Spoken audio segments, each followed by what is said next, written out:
Okay so आज हम सीखने जा रहे हैं गूगल शीट कैसे डेवलप की जाती है, क्रिएट कैसे की जाती है, और इसमें और नॉर्मल माइक्रोसॉफ्ट जो ऑफिस है उसमें क्या फ़र्क है ऑपरेशंस में क्या फ़र्क है और इसका फ़ायदा क्या है।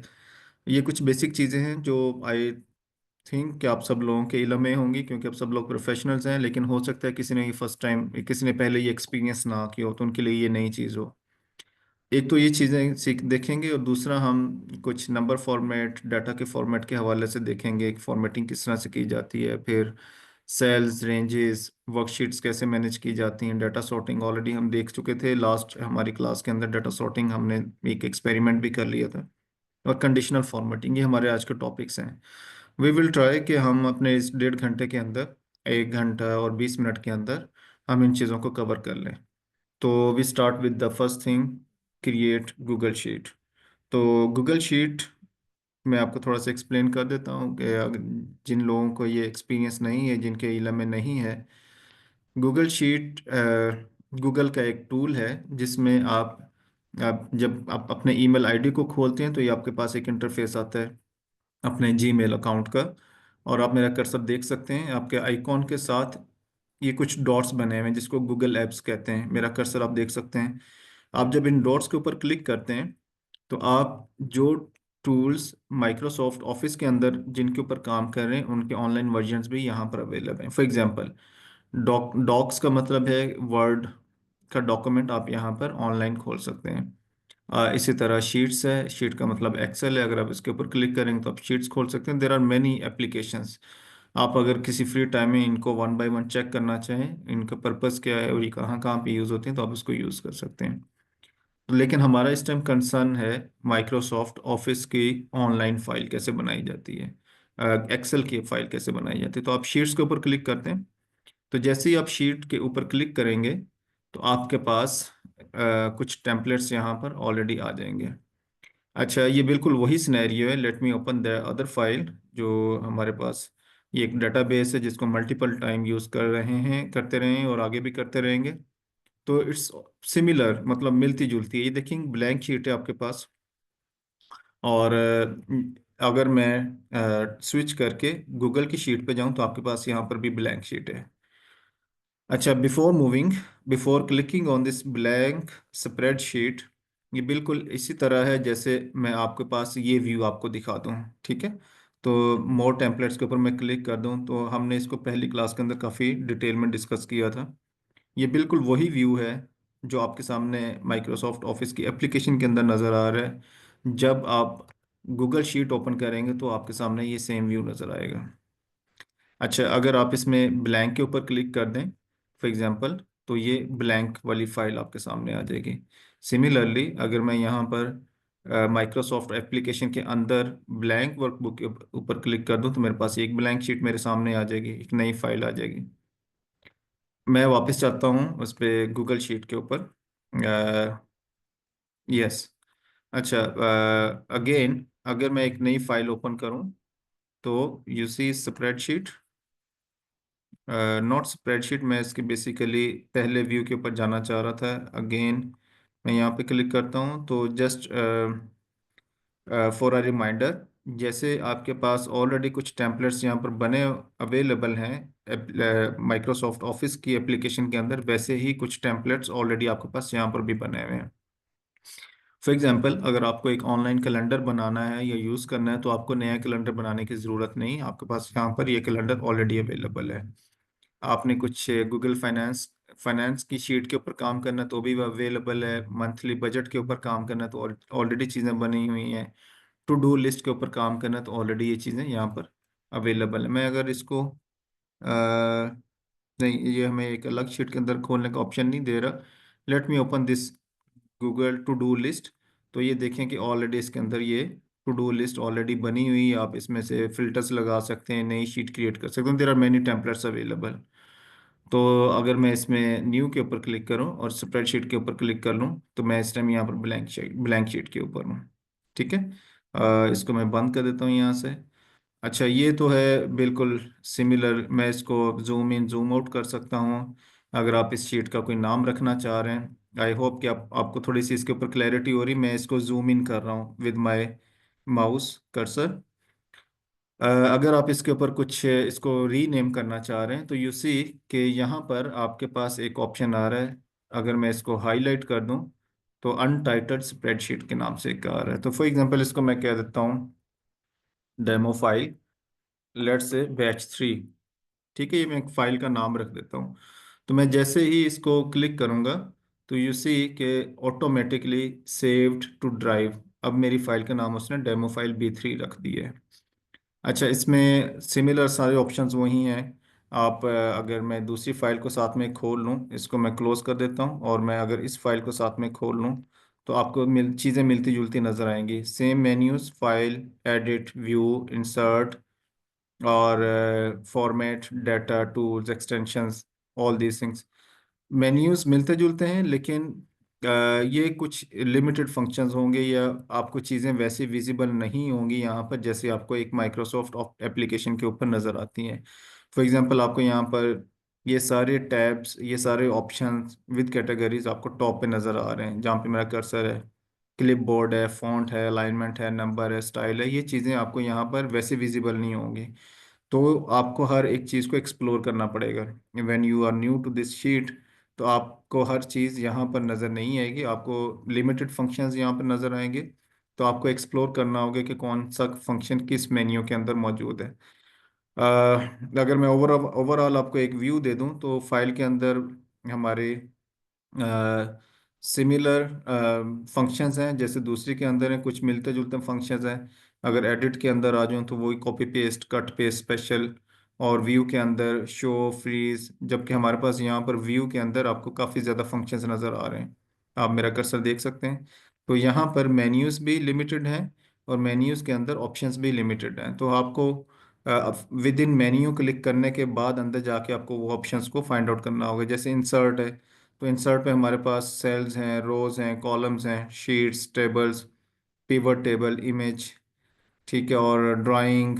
तो यहाँ पर हमारे पास लिमिटेड फंक्शंस हैं, जबकि अगर मैं यहाँ पे इंसर्ट पे क्लिक करूँ तो आप देख सकते हैं यहाँ पे हमारे पास काफ़ी ज़्यादा फंक्शंस हैं। तो कुछ फंक्शंस सिमिलर हैं, कुछ ऑनलाइन फाइल के अंदर कुछ कम होंगे, या आइकॉन्स आपको वैसे नज़र नहीं होंगे, तो ये थोड़ा सा एक डिफरेंस है। अच्छा, अगर आप इसमें डाटा एंट्री करना चाहें या आप डाटा को कॉपी पेस्ट करना चाहें तो that is easy. For example मैं यहाँ से जस्ट एक्सपेरिमेंट के तौर पे मैं आपको यहाँ से कुछ डाटा को कॉपी करके दिखा देता हूँ। मिसाल के तौर पे मैं यहाँ से इस एरिया को सिलेक्ट करता हूँ, और मैं इसको यहाँ पर ऑनलाइन फाइल के अंदर जाके यहाँ पर मैं इसको पेस्ट कर देता हूँ। तो यू सी कि आपके पास ही वो डाटा को कॉपी करने की, पेस्ट करने की सहूलत मौजूद है। आप उसको वैसे ही कर सकते हैं कॉपी पेस्ट। आप इसमें डाटा क्रिएट भी कर सकते हैं, एडिट भी कर सकते हैं, डिलीट भी कर सकते हैं। फॉर एग्जांपल आप यहाँ पे मेरा कर्सर देख रहे हैं, मैंने एक सेल को सिलेक्ट किया और मैं यहाँ पर कोई कुछ टाइप करना चाह रहा हूँ, जैसे पाकिस्तान फॉर एग्जांपल, या मोबाइल नंबर 0300122345। तो ऑल थिंग्स जो आप एक आम फाइल के अंदर, सेल के अंदर परफॉर्म कर सकते हैं, वही आप यहाँ पर भी टाइप कर सकते हैं। अच्छा, फॉर्मेटिंग के कॉन्टेक्स्ट में जैसे आपको आपको कुछ किसी टेक्स्ट को हाईलाइट करना है, या आपने किसी रोज को, किसी सेल को अपना हाईलाइट करना है, तो उसके लिए फंक्शंस यहाँ पर आपको लिमिटेड नज़र आएंगे। फॉर एग्जांपल मैं यहाँ पर अगर इसके बॉर्डरिंग करना चाहूँ तो मेरे पास बॉर्डर का ऑप्शन है। तो मैंने इस एरिया को सिलेक्ट किया and let me click on this border. तो ये आप देखिए कि मेरे पास यहाँ पर बॉर्डर्स आ गए हैं। अगर मैं इनको कलर चेंज करना चाहूँ टेक्स्ट का, मैं इसको रेड कर दूँ, तो आप देखिए कि मेरे पास वो टेक्स्ट रेड हो गया है। अगर मैं इनके सेल्स का कलर चेंज करना चाहूँ, तो जस्ट मैं आपको ये एक ओवरव्यू देना चाह रहा हूँ कि ये इसके फंक्शंस कैसे आप एक्सप्लोर करेंगे। यू सी कि वो आप उनके सेल्स का कलर चेंज कर सकते हैं। तो there are many other options. आप इनके फॉन्ट का साइज, फॉन्ट स्टाइल चेंज करना चाह रहे हैं, आप फॉन्ट साइज इंक्रीज डिक्रीज करना चाह रहे हैं, तो यू सी बोल्ड करना चाह रहे हैं, टैली करना चाह रहे हैं, देर आर मैनी फंक्शंस। तो आप उनको वन बाय वन एक्सप्लोर करके इनको परफॉर्म कर सकते हैं। सो ये तो था हमारा एक ओवरऑल कि आपने फाइल को, ऑनलाइन फाइल क्रिएट कैसे करनी है। आप इसमें एक नई डायरेक्टरी, एक नया डाटा इसमें इंटर कर सकते हैं, सेव कर सकते हैं, जनरेट कर सकते हैं। अच्छा, दूसरा इसका एक और पर्पस होता है। Why we use online file. अच्छा, ऑनलाइन फाइल बनाने का या डायरेक्टरी या ऑनलाइन फाइल बनाने का एक पर्पज़ ये होता है कि जब आप एज अ टीम किसी टास्क के ऊपर काम कर रहे हो, मिसाल के तौर पे आप एक मेगा इवेंट ऑर्गेनाइज कर रहे हैं और you have a list of participants, 300 500 participants are there.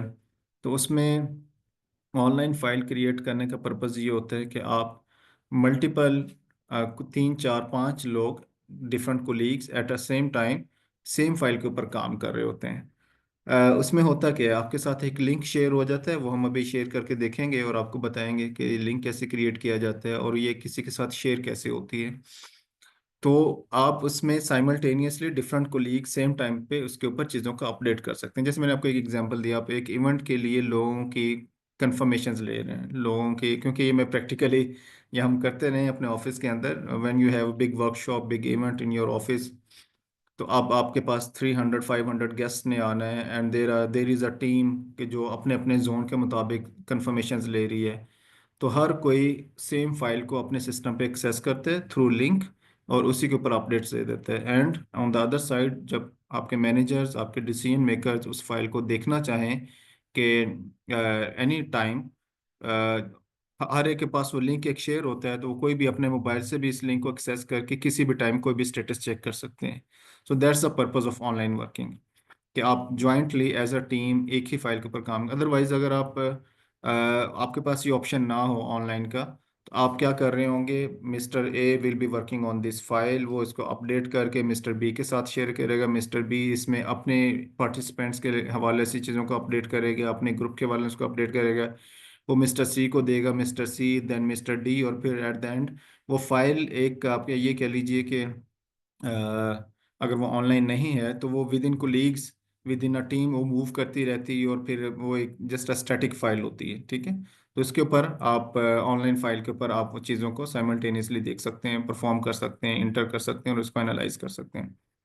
अच्छा, ये फाइल हमने क्रिएट कर ली, अब द पॉइंट इज कि आपने इसको शेयर कैसे करना है विद कोलीग्स।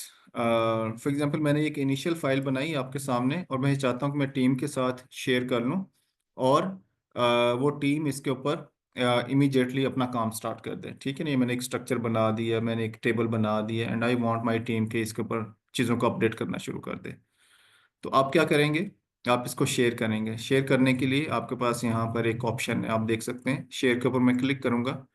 तो जैसे आप शेयर के ऊपर क्लिक करेंगे तो वो तमाम आपके टीम मेंबर्स जिनके साथ आप शेयर करना चाह रहे हैं, तो आप उन इसके ऊपर उनको आप ईमेल आईडी मेंशन कर सकते हैं। फॉर एग्जांपल, हमारे पास अगर आप मुझे कोई एक ईमेल आईडी बता दें, फॉर एग्जांपल फरहान ये मेरे कुछ ईमेल आईडीज आपको सामने नज़र आ रहे होंगे, ये मेरा एक पुराना ईमेल आईडी है। मैं ये चाह रहा हूँ कि फरहान के साथ ए बी सी कोई भी अदर पर्सन है वो इसके साथ ये मैं फाइल शेयर कर रहा हूँ। You can mention your comments share. I would suggest कि अगर आप मुझे जस्ट फॉर एक्सपेरिमेंट क्विकली मुझे 2 3 ईमेल आईडीज यहाँ पर मेंशन कर दें ताकि मैं कॉपी पेस्ट करूँ, मैं आपको उसका प्रॉपर तरीका बता सकूँ। एनीवन, काशिफ साहब या कोई भी, आप अपने ईमेल आईडी अगर यहाँ पर मेंशन कर दें तो मैं इसको कॉपी पेस्ट करके इसको प्रोसेस को पूरा करके दिखा देता हूँ।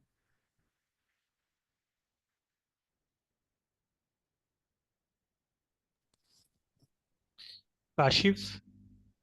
ए बी सी, ए कोई भी जो भी मेरा मैसेज सुन रहे हैं, मेरी आवाज़ सुन रहे हैं, कोई भी अपना ईमेल आईडी टाइप कर दे ताकि मैं आपको ये प्रोसेस पूरा करके दिखा दूँ। मेरे पास यहाँ पे डायरेक्ट में वैसे इस टाइम ईमेल आईडी आ नहीं रही, अदरवाइज ओके फाइन। ये आई थिंक आकिफ साहब हैं, राइट। मैं इनका ईमेल आईडी यहाँ से कॉपी करता हूँ और जस्ट फॉर एक्सपेरिमेंट मैं इसको यहाँ पर पेस्ट कर देता हूँ। ठीक है, तो इसी तरह अगर आप के पास कोई और ईमेल आईडी है, मेरे पास अभी तक कोई और नहीं है, anyways let's say Kashif Iqbal, I don't know किसमें से काशिफ कौन से वाले हैं, राइट। सो हम किसी और को मिस्टेकनली नहीं भेजना चाह रहे, anyways discard, I am sorry. Again share, मैं अपने ईमेल आईडी पे भेज देता हूँ और आकिफ साहब, ठीक है। अच्छा, अब इसमें आपके पास ऑप्शन है कि आप इसमें जिनको ईमेल भेज रहे हैं, जिनके साथ आप डाटा फाइल शेयर कर रहे हैं, उनको आप किस तरीके से, किस रिस्ट्रिक्शन के साथ आप उनके साथ शेयर करना चाह रहे हैं। क्या आप ये चाहते हैं कि इसके ऊपर फर्दर काम करें तो आप उनको अलाउ कर रहे हैं कि वो इसको अपडेट करें, तो आपका मोड होगा एडिटर का।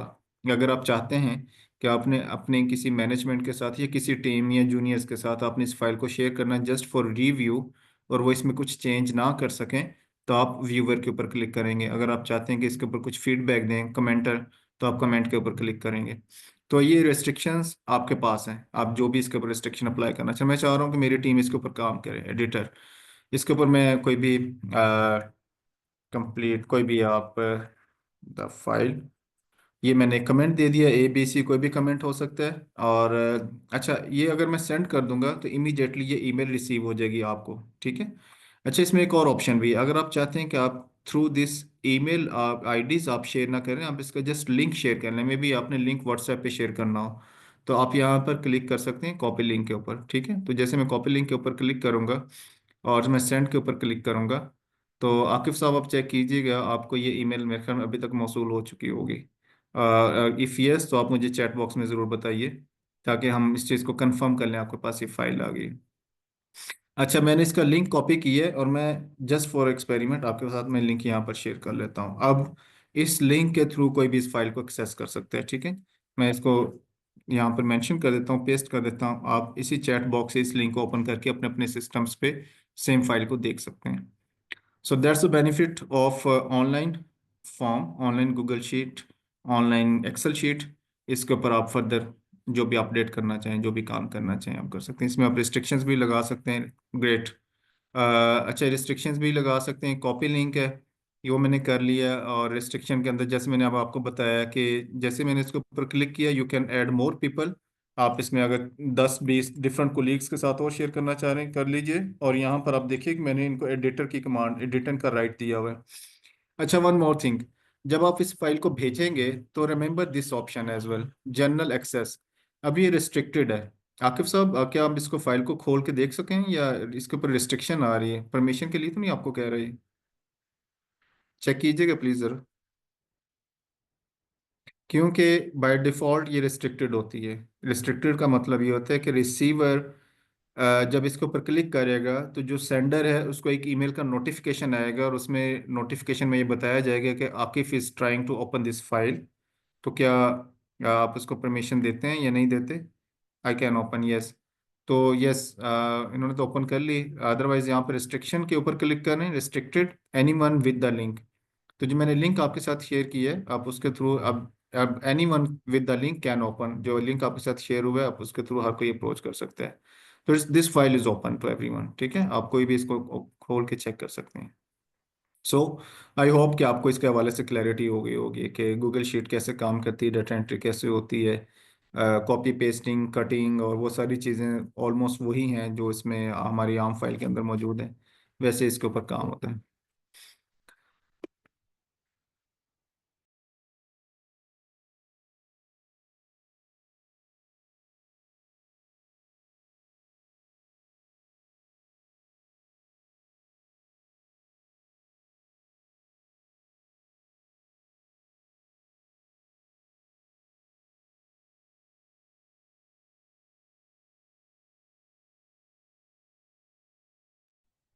आई एम सॉरी, थोड़ा सा मुझे पॉज लेना पड़ा।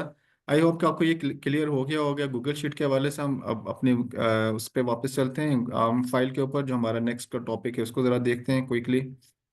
अच्छा, ये हमने इसमें चेक कर लिया कि ये काम किस तरह से करता है। नेक्स्ट हमारा है how to start data entry, edit cells. वो हमने कॉपी पेस्ट वगैरह वो सिमिलर है। जैसे आप इसमें डाटा एंट्री करते हैं, वैसे ही आप गूगल शीट के ऊपर डाटा एंट्री करते हैं। डबल क्लिक करके लेट मी क्विकली डू, जैसे मैंने ये आपके सामने ये परफॉर्म कर दिया। आप डाटा एंट्री कैसे स्टार्ट करेंगे, सिमिलर फंक्शन है, कॉपी पेस्टिंग भी सेम है।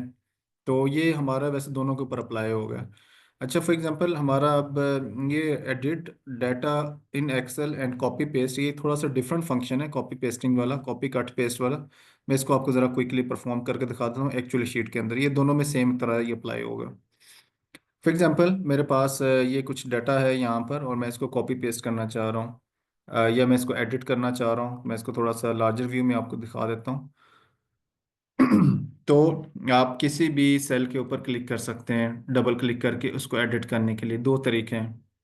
फॉर एग्जांपल मैं यहाँ पर इस सेल को मैं हाईलाइट कर लेता हूँ जिसको मैंने एडिट करना है, पेशावर जल्मी। पेशावर के साथ मेरे जहन में जल्मी है तो मैं जल्मी टाइप कर लेता हूँ, although I am not big fan of cricket.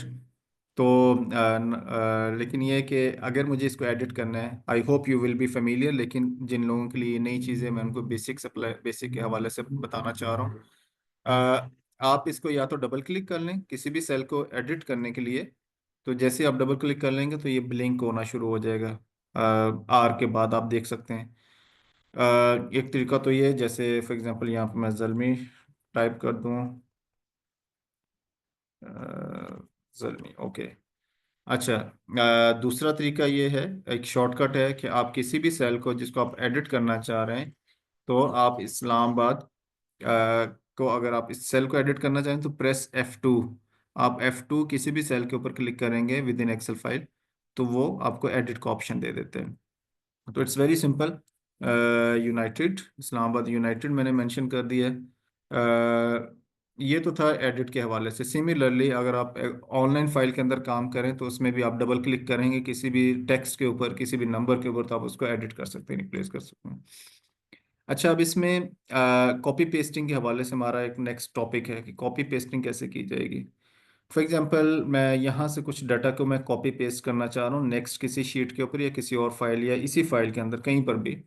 तो मैं क्या करूँगा, मैं यहाँ से लेट मी, अगर ये हमारे पास एक ऑप्शन होता है फॉर्मेट पेंटर, आई होप कि आपको ये पता होगा। फॉर्मेट पेंटर क्या करता है कि आपके पास आप जिस सेल के हवाले से फॉर्मेटिंग दूसरे के ऊपर अप्लाई करना चाह रहे हैं तो वैसे की वैसी फॉर्मेटिंग उसके ऊपर अप्लाई होती है। For example Quetta is very simple cell, इसको अगर मैं पिशावर के ऊपर क्लिक करूंगा तो उसका कलर ख़त्म हो जाएगा। सिमिलरली अगर मैं डबल क्लिक कर लूँ तो इसको मैं मल्टीपल टाइम इसको मैं यूज़ कर सकता हूँ डबल क्लिक करने के बाद। अच्छा, मैं इसको कॉपी पेस्ट करूंगा और मैं आपको कुछ चीज़ें इसमें अब दिखाना चाह रहा हूँ। कॉपी, तो आप ये देखिए, ये है एक शीट, इसमें मैं कॉपी की command, for example copy cut दोनों मेंशन कर देता हूँ। अगर मैं इसको यहाँ पर copy pest control V press करूँ तो वो जो डाटा मैंने कॉपी किया था वो एज इट इज़ यहाँ पर पेस्ट हो जाएगा। लेकिन अगर मैं इसको कट करना चाहूँ, इस सारे पोर्शन को जो मैंने सिलेक्ट किया था, मैं अगेन इसको सिलेक्ट कर रहा हूँ और मैं अब इसको कट कर रहा हूँ। तो जब मैं कट के ऊपर क्लिक करूँगा तो इसका मतलब ये है कि ये हाईलाइटेड डाटा यहाँ से मूव हो जाएगा, यहाँ पे ब्लैंक हो जाएगा और दूसरी शीट में जाके कट हो जाएगा।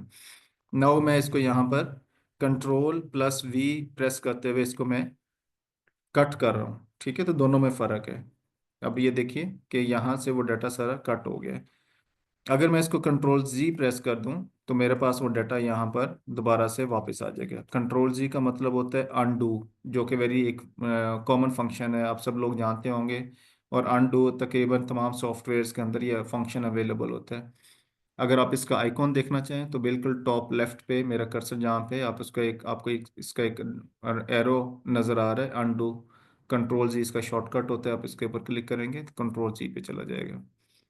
अच्छा, अब ये तो बड़ा सिंपल सा था, कॉपी पेस्ट। आप प्रेजेंटेशन वर्ड किसी भी फाइल के अंदर, किसी भी कैनवा के अंदर भी कॉपी पेस्ट कर रहे होते हैं तो आप ये कॉपी इस कमांड के थ्रू कॉपी पेस्ट कर लेते हैं। लेकिन एक्सेल में इसमें कुछ फर्दर इसके फंक्शंस अवेलेबल हैं।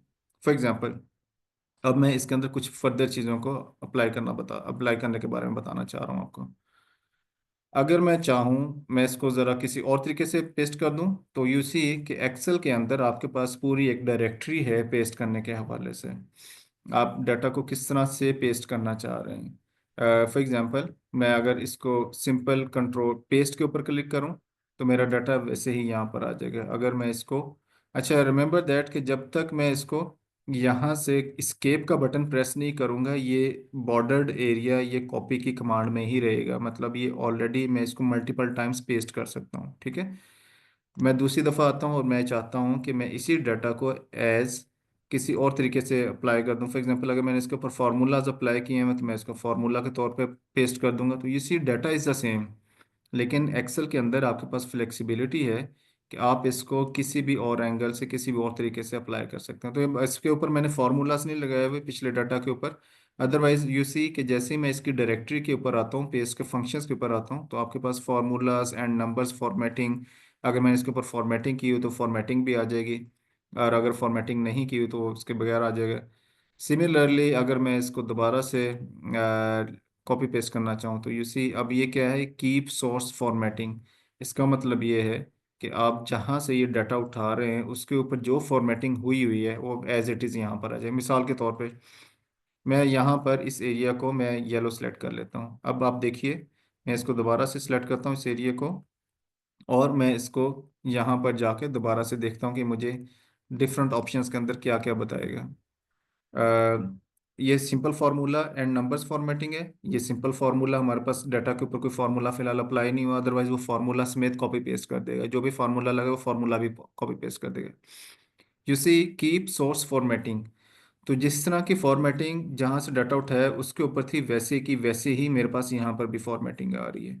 आप इस फॉर्मेटिंग को नहीं लेना चाह रहे, इट्स अप टू यू, आप विदाउट फॉर्मेटिंग भी अप्लाई कर सकते हैं। नो बॉर्डर्स, अगर आप चाहते हैं कि आपका data without border copy paste हो तो वो विदाउट बॉर्डर कॉपी पेस्ट होगा। लाइक अगर मैं यहाँ पर चाहता हूँ कि मैं इसको एज इमेज ले लूँ या इसको किसी और तरीके से, कीप सोर्स कॉलम विथ, आपने जहाँ से डाटा उठाया है उसकी जो कॉलम्स की विथ है, अगर आप चाहते हैं कि उस समेत आप डाटा को उठाएं तो कॉलम की विथ भी एज इट इज़ रहेगी। वो जो भी एडजस्टमेंट है नंबर्स में आपने जैसे भी उसको एडजस्ट किया वो एज इट इज़ रहेंगे। तो there are multiple things. Last but not the least, अगर मैं यहाँ पे क्लिक करूँ और मैं इसको एज पिक्चर पे ट्रांसपोज इसको पेस्ट करना चाहूँ तो ट्रांसपोज के तौर पर भी मैं इसको पेस्ट कर सकता हूँ। ट्रांसपोज का मतलब ये है कि अब ये डाटा को शिफ्ट कर देगा, आपके जो रोज वाली साइड थी उसको कॉलम्स में शिफ्ट कर देगा, और आपका ये जो नीचे वाला डाटा था उसको एज कॉल एज रो एज नो सॉरी, आपके ये जो कॉलम्स हैं उसको ट्रांसपोज कर देगा। कॉलम्स को उसने यहाँ पर रोज में तब्दील कर दिया है, और ये जो सारा डाटा था उसको भी उसने अकॉर्डिंगली शिफ्ट कर दिया है उसकी रोज के अंदर। तो you see the data is the same, लेकिन मैंने इसको ट्रांसपोज में पेस्ट किया है। तो ये सारे फंक्शंस पेस्ट करते हुए कहीं ना कहीं अप्लाई हो रहे होते हैं। लास्ट थिंग, अगर आप इसको चाहते हैं कि आप इस सारे डाटा को एज पिक्चर कहीं पर किसी प्रेजेंटेशन के अंदर किसी भी जगह पे एज पिक्चर मेंशन करना चाह रहे हैं तो एज पिक्चर मेंशन कर दें। अब ये डाटा एक पिक्चर के तौर पे है, इसमें आप चेंजेस नहीं कर सकते। अदरवाइज इससे पहले हमने जितने भी फॉर्मेट्स यूज़ किए हैं आप हर एक के अंदर एडिट कर सकते हैं, लेकिन अगर पेस्ट करते हुए आपने एज पिक्चर पेस्ट कर दिया तो फिर वो पिक्चर है, फिर वो एडिटेबल नहीं होता। तो there are many options available. आप इसको ज़रूर ट्राई कीजिएगा अगर आप इससे फेमिलियर नहीं हैं, और अगर आपने पहले एक्सपीरियंस नहीं किया हो तो आपको पेस्टिंग के हवाले से काफ़ी ऑप्शंस यहाँ पर पता चल जाएंगे। अच्छा, एक चीज़ और, अभी मेरे जहन में कुछ ना मज़ीद चीज़ें आती जा रही हैं। मिसाल के तौर पे मेरे पास ये डाटा है, और मैं यहाँ पर कुछ रोज़ को मैं कॉपी पेस्ट करना चाह रहा हूँ। मैं इसको एक डिफरेंट कलर दे देता हूँ। अब ये भी कॉपी पेस्टिंग या कट के हवाले से ही आएंगी। लेट्स से मैंने एक ऑरेंज कलर दे दिया, और मैं ये चाहता हूँ कि मैं इन रोज़ को इस 5000 के डाटा सेट के अंदर किसी और जगह पे एडजस्ट कर दूँ।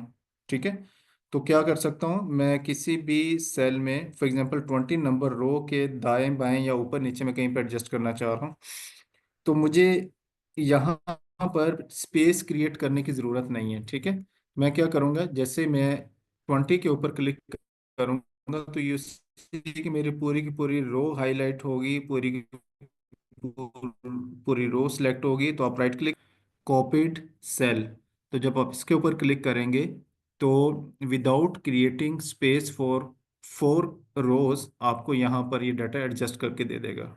फॉर एग्जांपल मैं यहाँ पर क्लिक करता हूँ तो यू सी कि इससे ऊपर और नीचे वाला डाटा एज इट इज़ रहा है, वो चेंज नहीं हुआ। इस फंक्शन के ऊपर क्लिक करने से क्या हुआ है, फॉर एग्जांपल मैं इसको दोबारा से कर देता हूँ, राइट क्लिक। अच्छा, वो एक ही दफ़ा होगा, वन टाइम वो कमांड यूज़ होगी। तो यू सी कि मुझे इन 4 रोज को इस डेटाबेस में कहीं पर भी शिफ्ट करने से पहले उसके लिए स्पेस क्रिएट नहीं करनी पड़ी। मुझे ये काम नहीं करना पड़ा कि मैं पहले उसके लिए 4 रोज की मैं स्पेस क्रिएट करूं और फिर मैं वहां से डाटा लेके आऊँ और फिर मैं उसको यहाँ पे कॉपी पेस्ट करूं। ठीक है, लाइक दिस मैं ऐसे नहीं कर रहा। मैं सिंपली मैंने उसको जस्ट किसी भी रोज के सेट को उठाया है, और मैंने उसको किसी भी जगह पे किसी भी पोजीशन में डाटा सेट के अंदर इंसर्ट कॉपीड सेल मैंने वो पेस्ट कर दिया है। अच्छा, एक और चीज़ हम देख लेते हैं कि क्या मैं इसको कट कर सकता हूँ for this kind of purpose. Cut, अगर मैं कट कर लूँ तो मैं यहाँ पर 61 नंबर रो के ऊपर क्या मैं इसको पेट, यस। अब इससे क्या होगा, इंसर्ट कट सेल, इसके ऊपर जब मैं क्लिक करूंगा, पेस्ट करूंगा, तो ऊपर से डाटा शिफ्ट हो गया है। अब ऊपर डाटा जो एक्चुअल रोज थी वो ऊपर नहीं रही, वो जस्ट वन टाइम कमांड थी, वो मैंने वहां से उठाई और मैंने नीचे शिफ्ट कर दी, उसने स्पेस क्रिएट कर दी और उसने वहां पे इसको शिफ्ट कर दिया। अब ये ऊपर से कट हो गई।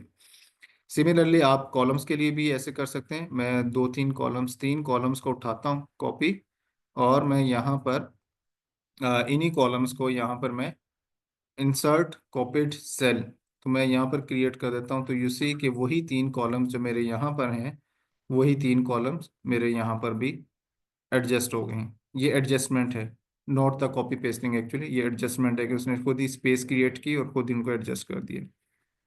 So this is all about copy pasting thing, editing thing. I hope कि आपको इसके हवाले से थोड़ी क्लैरिटी होगी। और हो सकता है कि आपके लिए ये नई चीज़ हो। सो इसके बाद हम चलते हैं how to format numbers and data and how to work with cells and ranges. ये भी अब थोड़ा सा हमारा एक डिटेल टॉपिक है। जब हम बात करते हैं फॉर्मेट सेल्स की, फॉर्मेट डाटा की, तो मैं इसको ज़रा, जी काशिफ साहब कुछ कहना चाह रहे हैं, मैं इसको ज़रा जी, ओके, जी काशिफ साहब प्लीज़। फरहान साहब, ऐसे है कि कॉपी पेस्ट के हवाले से मेरा क्वेश्चन है जी कि प्लीज़ प्लीज़। 100 सेल हैं, मतलब जिसमें हमने डाटा किया हुआ है, इंटर हाँ किया हुआ जी, है, ठीक है। जी जी, जी जी, उसमें कोई 20 सेल ऐसे हैं जो ब्लैंक हैं, हाँ जी। ठीक है। और 80 सेल हैं जिनमें डाटा इंटर किया हुआ है। हम फिल्टर लगा के जो 20 सेल हैं ब्लैंक हैं बीच बीच में, ठीक है, एट अ टाइम हम उसमें कॉपी पेस्ट करना चाह रहे हैं, तो वो कैसे होगा?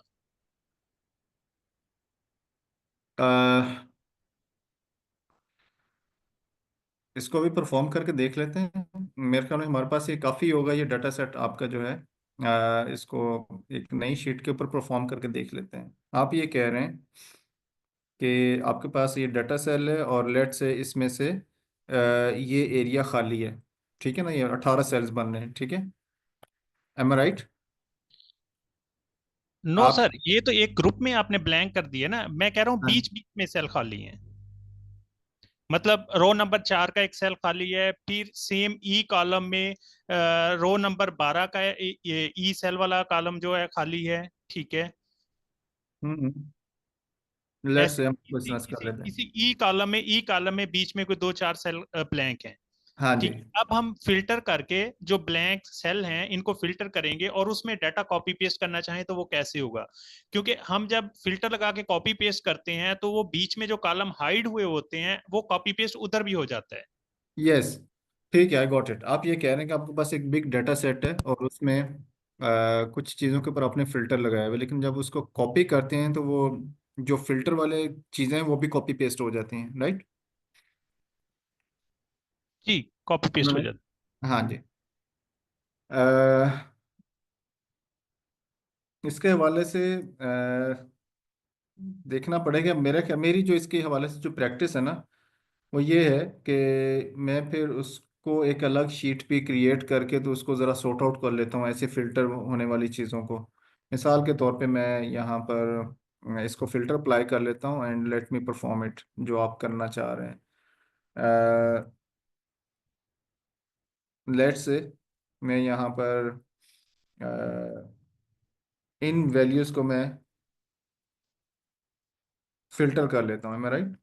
या अगर मैं इन दो कॉलम्स को हाइड कर दूं और मैं ये चाह रहा हूँ कि मैं इनको कॉपी पेस्ट करूँ, मैं ये देखना चाह रहा हूँ कि जो मैंने दो कॉलम हाईलाइट किए, मैंने हाइड किए हैं वो, या ये जो दो वैल्यूज़ मैंने चार फिल्टर की हैं वो कॉपी पेस्ट होती हैं या नहीं होती हैं, ठीक है। तो लेट मी डू इट कि ये हमारे साथ क्या करता है। एक नई शीट क्रिएट कर लेते हैं।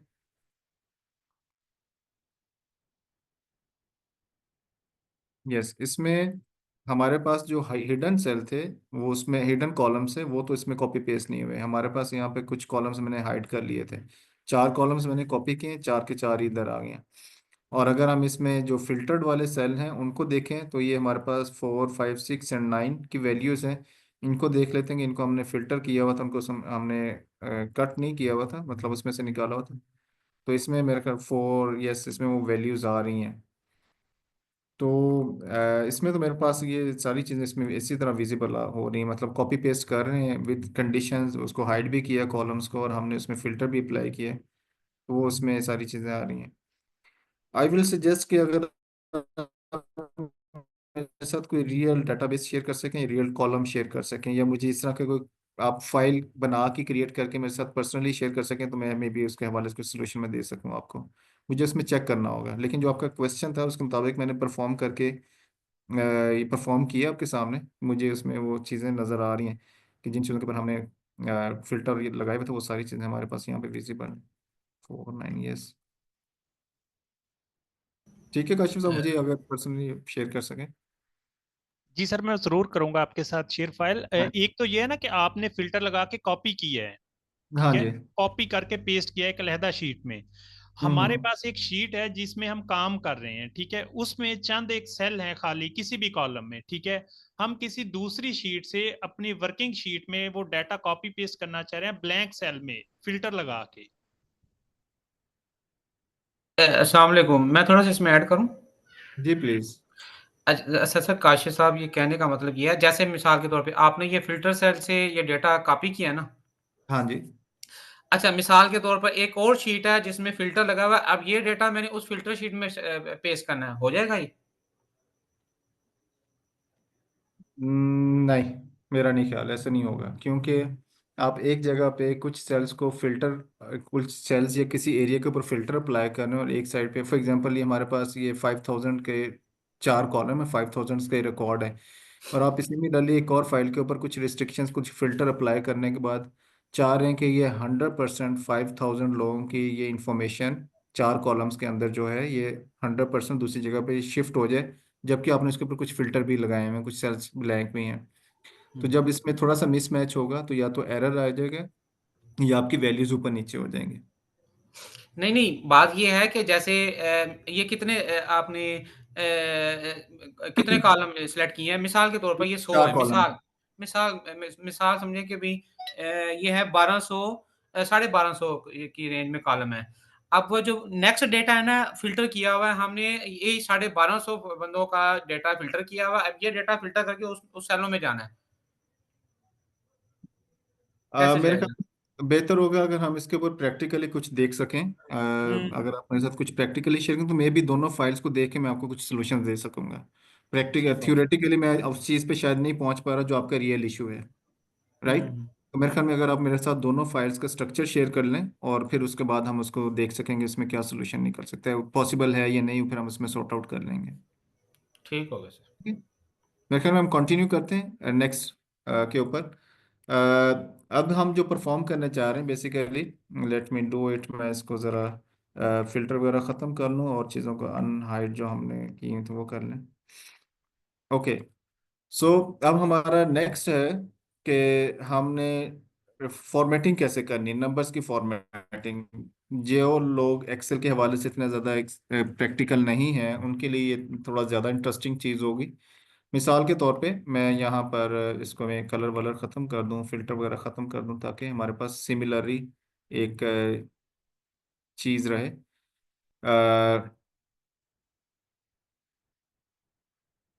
ओके। सो मेरे पास ये कुछ सेल्स हैं, मैं इनको इनकी फॉर्मेटिंग करना चाह रहा हूँ, तो फॉर्मेटिंग, नंबर्स की फॉर्मेटिंग कैसे होगी? बेसिकली आपके पास किसी भी डाटा सेट के अंदर मुख्तलिफ किस्म की इंफॉर्मेशन होती है, डेट का कॉलम होता है, डेट का फॉर्मेट मुख्तलिफ होता है, करेंसी की इंफॉर्मेशन है तो करेंसी मुख्तलिफ होगी। और इसी तरह अगर कोई जर्नल वैल्यू है उसमें डेसिमल्स हैं या नहीं हैं तो वो मुख्तलिफ होंगे।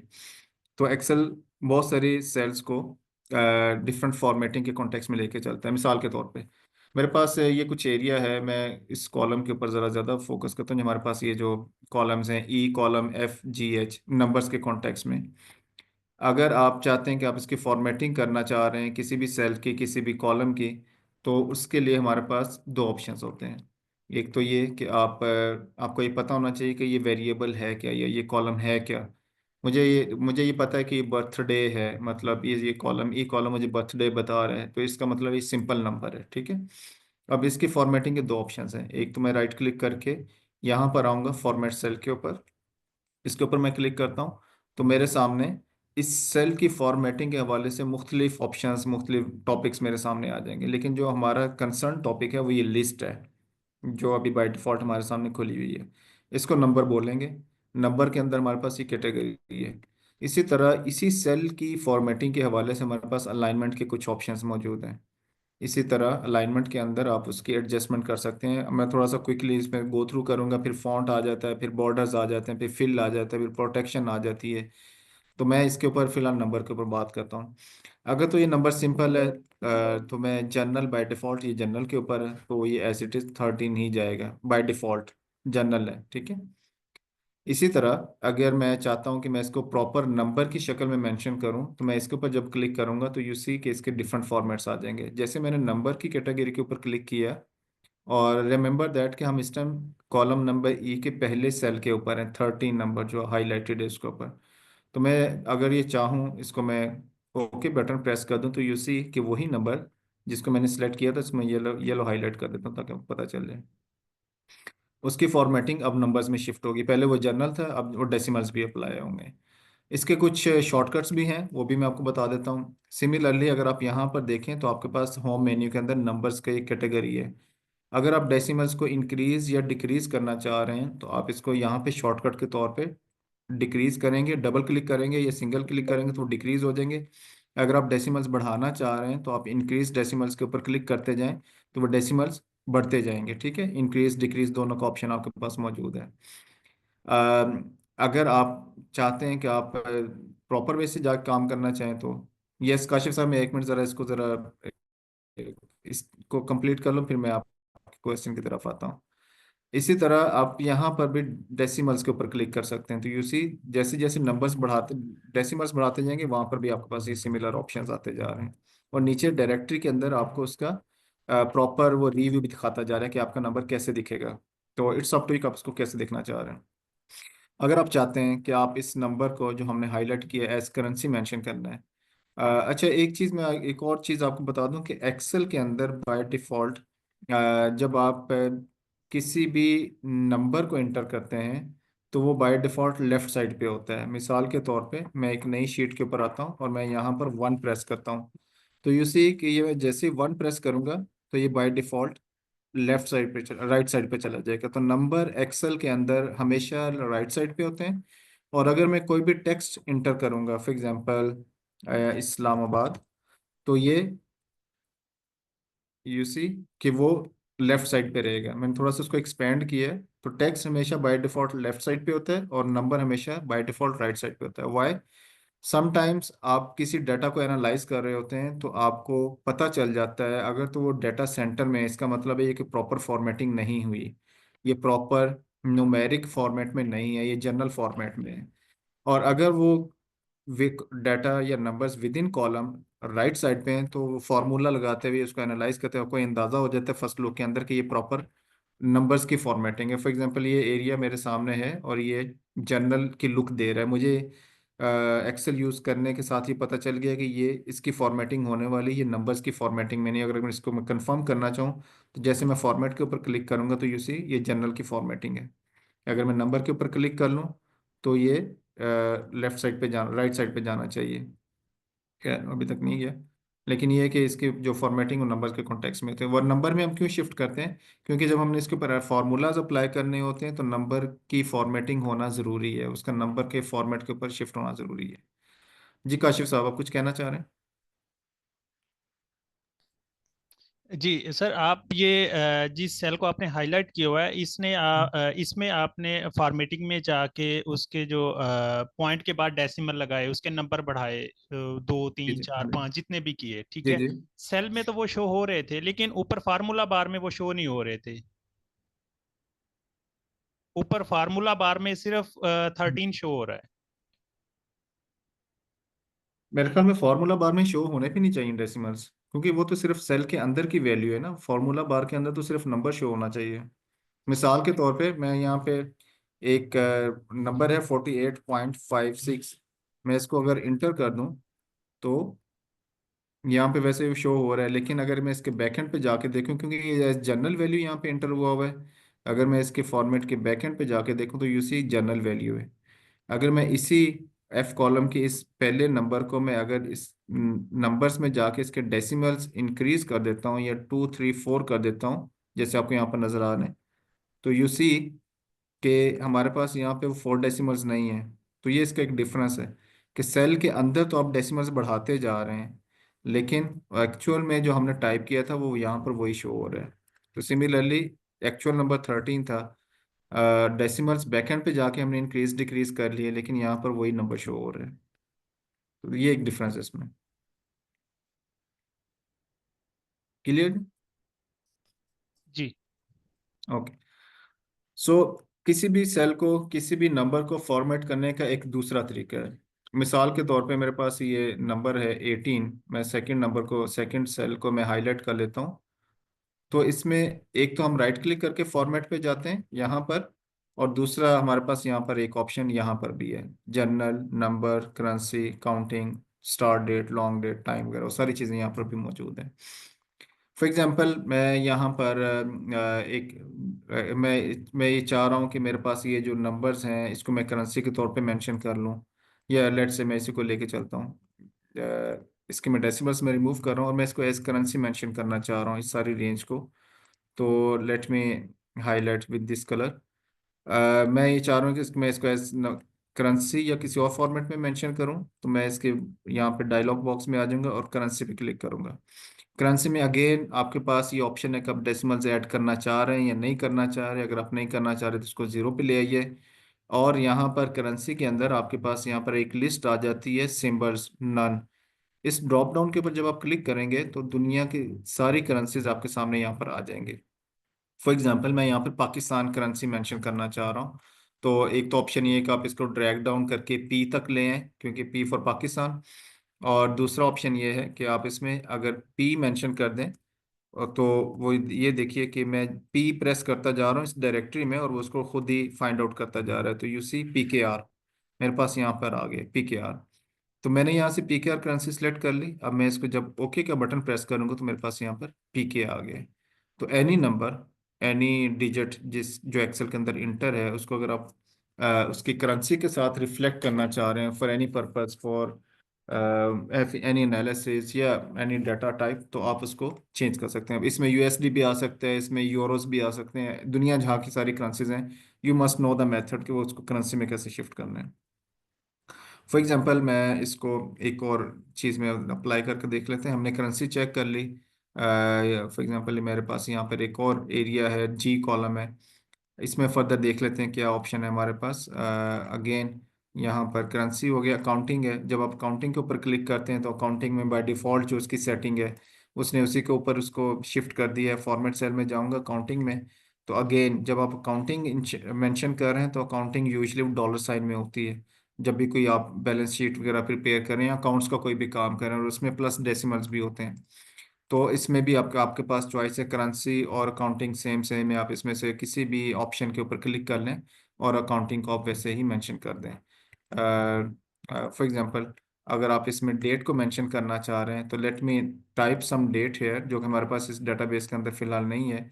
ये एक डेट का कॉलम है, और मैं यहाँ पर क्लिक कर लेता हूँ, कोई डेट मेंशन कर देता हूँ, मिसाल के तौर पे आज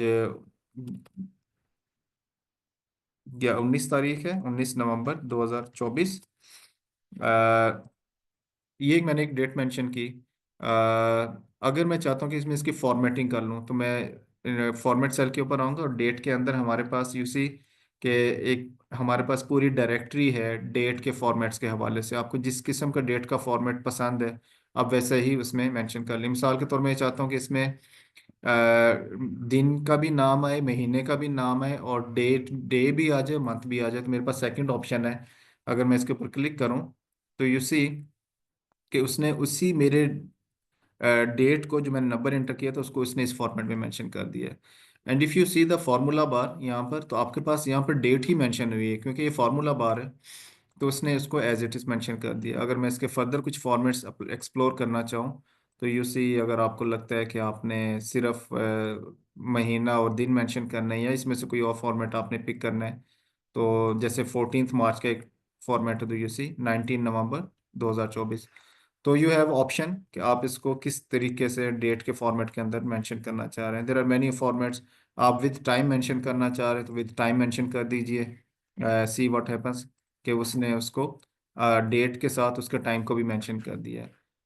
अब ये 12 o'clock क्यों है, 12 AM क्यों है? आपको इसकी बैकएंड पे जाके सेटिंग्स में इसके टाइम जोन को चेंज करना होगा ताकि आपका अप्रोप्रिएट टाइम जो आपके पास कैलेंडर पे आपके लैपटॉप के ऊपर है टाइम जोन के मुताबिक वो ऑनलाइन उसको पिक कर ले, लेकिन हम अब इसकी सेटिंग्स में नहीं जा रहे। सो सिमिलरली आप डेट के ऑप्शंस को चेक कर सकते हैं। मूविंग फॉरवर्ड हम अगर इसमें एज कैटेगरी एक है, मैं इसमें देखता हूँ नेक्स्ट हमारे पास क्या है। शॉर्ट डेट है, let me check from here format cell. और डेट हमने देख ली। टाइम, अगेन टाइम है अब आपके पास। आप इन्हीं सेल्स को टाइम के अंदर अगर आप शिफ्ट करना चाह रहे हैं, 24 आवर्स फॉर्मेट है, सेकंड्स में शिफ्ट करना चाह रहे हैं। मिसाल के तौर पे मैं भी इसको, लेट से मैं इसको 2:30 में मेंशन कर देता हूँ और मैं इसको टाइम के अंदर मेंशन शिफ्ट करना चाह रहा हूँ, तो मेरे पास ये ऑप्शंस हैं टाइम के अंदर कि मैं इसमें से कोई भी फॉर्मेट पिक कर लूँ। मिसाल के तौर पे ये एक फॉर्मेट मैंने PM वाला पिक की है, तो यू सी जो मेरा 2:30 था। अच्छा, वाई चेंज्ड? क्योंकि मेरे ख्याल में वो टाइम जोन की वजह से उसने ऑनलाइन इसको पिक किया है। एनीवेज इसको अगर हम 2:45 मेंशन कर दें और इसके ऊपर हम इसके टाइम के फॉर्मेट के ऊपर शिफ्ट कर लें, तो यू सी के टाइम के अंदर हमारे पास यहाँ पर सेकंड्स के साथ भी वो इंफॉर्मेशन कुछ आ जाएगी। यस, तो यू सी आप इसमें जो भी टाइम फॉर्मेट पिक करना चाहें, you have choice, you have option 24 hours पे जाना है या सिंपल पे जाना है, तो आप इसमें AM PM के साथ वो सारे टाइम को मेंशन कर सकते हैं। अगेन मूविंग फॉरवर्ड, नेक्स्ट हमारे पास फॉर्मेट सेल के अंदर है परसेंटेज। मेरे पास ये एक सेल है जो हाईलाइटेड है, के कॉलम के अंदर 6 है, तो इसके ऊपर अगर मैं परसेंटेज के ऊपर क्लिक कर दूं तो अगेन यहाँ पर हमारे पास डेसिमल्स का ऑप्शन है, क्योंकि परसेंटेजेस हमेशा डेसिमल्स के साथ होती हैं। यू क्लिक विद दिस तो वो 600% उसने अप्लाई कर दिया है, हालांकि it's just a simple cell. अगर मैं इसको दोबारा से चेक करना चाहूँ तो मेरे ख्याल में हमें इसको पहले देखना होगा कि वाई वो 600 के ऊपर क्यों गया है। Let me check. तो अगेन ये परसेंटेज का साइन हमारे पास यहाँ पर भी अवेलेबल है होम मेन्यू के अंदर, numbers formatting. Let me hide this one. Yes, again हमारे पास यस ये एरिया है, इसको मैं सेलेक्ट कर लेता हूँ और इसके ऊपर अगर मुझे परसेंटेजेस अप्लाई करनी है तो वो 600 400 के ऊपर इसको परसेंटेजेस को लेके जा रहे हैं। आप डेसिमल्स ऐड करना चाह रहे हैं तो इसमें डेसिमल्स भी ऐड हो जाएंगे। डिक्रीज इंक्रीज करना चाह रहे हैं तो आप उसको अकॉर्डिंगली कर सकते हैं। नेक्स्ट हमारे पास है फॉर्मेट के अंदर फंक्शंस हैं, परसेंटेज है, फंक्शन फ्रैक्शंस है। Fraction is up to 1 digit. इसको ट्राई कर लेते हैं, तो यू सी इसने फ्रैक्शन कर दिया। फॉर एग्जांपल फ्रैक्शन में अगर मैं इसको 3.5 कर दूं, यू सी यस। अगर मेरे पास ऐसी कुछ वैल्यूज हैं, जैसे मैं इसको थोड़ा सा और इलेबोरेट करने की कोशिश करता हूँ, मैं इसको हाइड डिलीट कर देता हूँ और मेरे पास ये वैल्यू सेल है, के कॉलम है, इसमें 18.23 में मेंशन कर देता हूँ। और अगर मैं इसी नंबर को फ्रैक्शन में चेंज करना चाहूँ, जिसको मैंने परसेंटेज में डॉट्स के साथ मेंशन किया है या डेसिमल्स के साथ मेंशन किया है, तो फ्रैक्शन के साथ जब मैं इसको क्लिक करूंगा मेंशन करूँ तो इसी 18/2/9। तो इस तरह से आप फ्रैक्शंस में इसको किसी भी वैल्यूज को बदल सकते हैं। नेक्स्ट हमारे पास है जी साइंटिफिक। अब साइंटिफिक आपने देखा होगा, अगर आपके पास बहुत कोई लार्ज वैल्यूज आ रही हैं, 7-8 डिजिट्स कोई आ रहे हैं, तो वो अक्सर उसको E+ में शिफ्ट कर देता है। तो हमारे पास खैर ऐसा अभी ऐसी कोई वैल्यूज है नहीं। लेट मी चेक कि अगर हम इसको मैं, यस यू सी कि अब उसने उसको हमारे पास साइंटिफिक में उसने इसको शिफ्ट कर दिए। तो टेक्स्ट है, अगर आपके पास टेक्स्ट का कोई कॉलम है तो उसमें आप इसको शिफ्ट कर सकते हैं। अच्छा, ये स्पेशल है। स्पेशल के अंदर आपके पास zip code +4 phone number social security number, ये सारे US बेस्ड हैं। और अगर आप इसके नीचे डायरेक्टरी देखें तो आपके पास यहाँ पर कंट्रीज की लिस्ट आ जाती है कि आप सोशल सिक्योरिटी नंबर या फ़ोन नंबर या जिप कोड को किस कंट्री के मुताबिक इसमें इंटर करना चाह रहे हैं, तो ये स्पेशल कैटेगरी है। इसमें फॉर एग्जांपल अगर मैं जिप कोड को पिक कर लेता हूँ और US स्टेट का जिप कोड है और मैं इसमें इंटर कर देता हूँ, सॉरी मैं एक यहाँ पर कॉलम क्रिएट कर लेता हूँ और मैं यहाँ पर 2 2 3 3 4 4 एक नंबर मैं इसमें इंटर कर देता हूँ, for example it's general number. और अगर मैं इसको जिप कोड में कन्वर्ट करना चाहूँ तो स्पेशल में जाके हम देखते हैं कि यूएस कोड के मुताबिक इसको कैसे एडजस्ट करेगा। एज इट इज़ उसने रखा है इसको। Let me reduce something again, format special zip code +4। तो यू सी कि उसने जो यूएस का जिप कोड का स्टाइल है स्पेशल करेक्टर की वजह से उसने उसको वैसे शिफ्ट कर दिया है। सिमिलरली आप इसमें मोबाइल नंबर्स के हवाले से इसमें इंफॉर्मेशन को अपडेट कर सकते हैं। आपने अगर किसी स्टाफ को डाटा एंट्री के लिए कोई टास्क दिया और वहाँ पे उस डाटा बेस के अंदर मोबाइल नंबर्स भी हैं, तो आप यहाँ पे मोबाइल नंबर्स का फॉर्मेट मेंशन कर सकते हैं। फ़ोन नंबर मेंशन कर दीजिए और तो उसमें आपका जो डाटा है वो according to your given specific इस कॉलम के अंदर जो भी मोबाइल नंबर इंटर होगा वो इसी फॉर्मेट के मुताबिक इंटर होगा, क्योंकि आपने ऑलरेडी फॉर्मेटिंग इसके ऊपर अप्लाई कर दी है। सो ये हमारे पास कुछ ऑप्शंस है नंबर फॉर्मेटिंग के हवाले से। आई होप कि आपको इसके हवाले से क्लैरिटी होगी। फिर इसमें एक लास्ट ऑप्शन है, वो है कस्टम का। अब इसमें आपके पास चॉइसेस हैं, ये have number of different options. अगर आप कुछ कस्टम्स में जाके इसको फर्दर इलेबोरेट एक्सप्लोर करना चाहें तो इसमें काफ़ी ज़्यादा वैरायटी आप इसके ऊपर काम कर सकते हैं। सो नंबर फॉर्मेटिंग के हवाले से आई होप कि आपको सारे ऑप्शंस समझ में आ गए होंगे कि कैसे इसके ऊपर हम काम कर सकते हैं। बाकी नेक्स्ट हमारे पास है data formatting. Let me do it quickly. जब हम डाटा फॉर्मेटिंग की बात करते हैं तो उसमें मैं एक ये काम करता हूँ आपके लिए कि मैं एक नई शीट क्रिएट करता हूँ just for this kind of formatting, this kind of exercise formatting. Let's say मेरे पास एक नंबर, एक टेबल है, मिसाल के तौर पे मैं यहाँ से एक टेबल पिक कर लेता हूँ। जैसे मैंने फीफा वर्ल्ड कप की लास्ट टाइम एग्जांपल दी थी, तो मुझे एक टेबल को यहाँ से उठा के लेके आना है और मेरे पास एक रफ इंफॉर्मेशन है, उसको मैंने कस्टमाइज कैसे करना है मिसाल के तौर पे। वैसे तो हमने इसका एक प्रॉपर वे हमने देख लिया था, लेकिन मैं जस्ट ये बताना चाह रहा हूँ कि अगर आपके पास एक बिल्कुल रफ डाटा आए तो आपने उसकी फॉर्मेटिंग कैसे करनी। That is also part of our training, कि आपने फॉर्मेटिंग के प्रोसेस को कैसे कंप्लीट करना है। मिसाल के तौर पे मेरे पास ये इंफॉर्मेशन है। ये मेरे पास कुछ जो मैंने नेट से कहीं से भी उठाया है। अब इसकी फॉर्मेटिंग का मुझे टास्क मिल जाता है, and being professional you must know that कि आपकी फॉर्मेटिंग का प्रोसेस कैसे होगा। मैंने एक रैंडम डाटा उठाया है और उसकी मैं फॉर्मेटिंग करना चाह रहा हूँ। तो इसके कुछ स्टेप्स हैं। क्या करेंगे, सबसे पहले आप इसको बॉर्डरिंग करेंगे। इसके कुछ स्टेप्स हैं फॉर्मेटिंग के हवाले से। सबसे पहले आप बॉर्डरिंग कर लेंगे, उसके बाद आप इसमें जितने भी हाइपर लिंक्स हैं उनको रिमूव करेंगे जस्ट फॉर फॉर्मेटिंग कॉन्टेक्स्ट।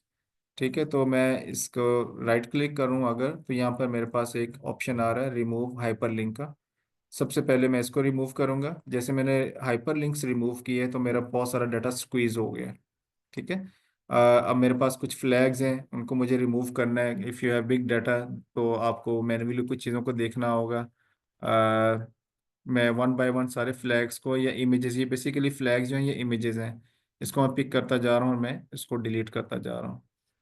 तो हमारे पास कुछ एक डाटा की शक्ल नज़र आना शुरू हो गई है। तो ये तो मैंने एक बहुत छोटा सा कुछ 4 6 रोज उठाई हैं। समटाइम्स हो सकता है आपके पास 4,000 6,000 का डाटा सेट आ जाए and you have to format that data set. तो क्विकली कैसे करेंगे, आप उसके ऊपर इस तरह से क्विकली चीज़ों को परफॉर्म कर सकते हैं। फिर उसके बाद ये सारे रेफरेंसेस है जो कि हाइपरलिंक्स है वो हमने रिमूव कर दिए। हाइपरलिंक्स इसको मैं डिलीट कर देता हूँ। तो अब हमारे पास कुछ चीज़ें बेहतर नज़र आनी शुरू हो गई हैं।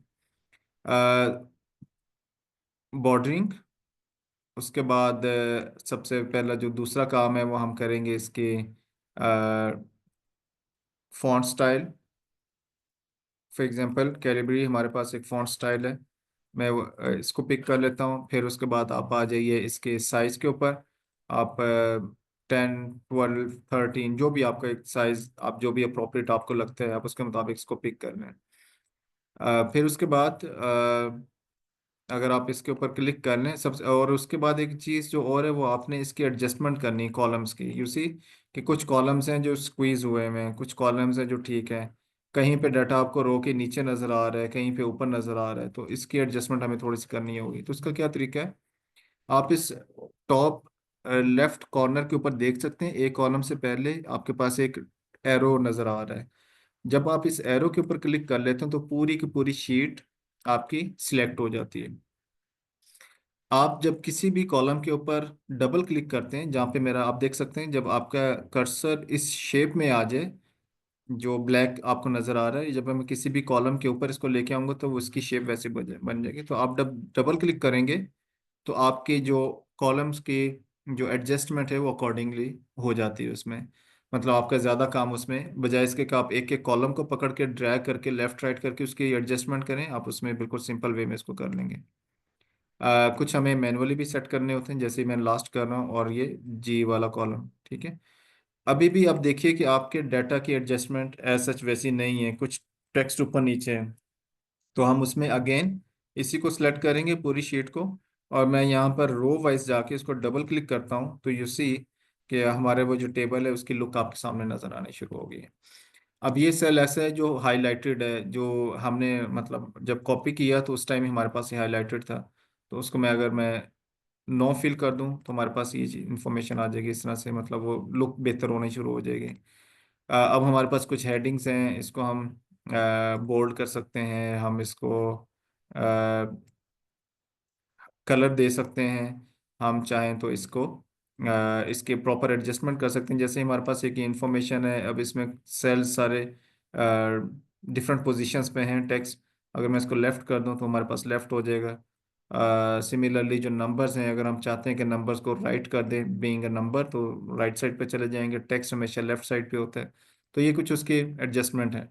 इमेजिन कि अगर आपके पास ऐसे ही एक डेटाबेस है and you have to format that database, तो उसमें आपके पास ये एक्सपर्टीज या ये आपके पास एक शॉर्टकट्स ज़रूर होने चाहिए, सो दैट आप एक 5,000 या 50,000 के डाटा सेट को quickly with in a minute आप उसको फॉर्मेट कर लें। तो ये जस्ट मैंने आपको एग्जांपल इसलिए दी कि हमने नेट में से मतलब विकीपीडिया से एक रफ टेबल उठाया, उसको कॉपी पेस्ट किया और उसको हमने एक प्रॉपर एक टेबल की शक्ल में हम आपके सामने फॉर्मेटिंग के साथ ले आए। इसकी ज़रूरत तब भी पड़ती है जब आप किसी दूसरे सॉफ्टवेयर से डाटा को उठा के लाते हैं। मिसाल के तौर पे आपने SPSS के अंदर या आपने R के अंदर कुछ टेबल्स या ग्राफ जनरेट किए, और उन टेबल को जब आप एक्सेल के अंदर एक्सपोर्ट करेंगे तो एक्सेल के अंदर टेबल वैसे नहीं होते जैसे एक्सेल के अंदर होने चाहिए। जब आप एक्सपोर्ट करते हैं तो वो टेबल बने होते हैं SPSS के फॉर्मेट के अंदर। And imagine being data analyst, you have to format 100 tables, 100 different kind of analytical tables या ग्राफ्स। तो उसमें आपके पास ये स्किल सेट ज़रूर होना चाहिए कि आप उसको क्विकली परफॉर्म कर सकें, और उनकी मर्जिंग अनमर्जिंग, डाटा अलाइनमेंट, फॉर्मेटिंग। सो इन शॉर्टकट्स के थ्रू आप अपना क्विकली उसको मैनेज कर सकते हैं। If you have any question regarding this formatting thing number या डाटा के हवाले से तो आप ज़रूर पूछ सकते हैं, अदरवाइज फिर हम इसको कंटिन्यू करते हैं नेक्स्ट टॉपिक की तरफ। Any question?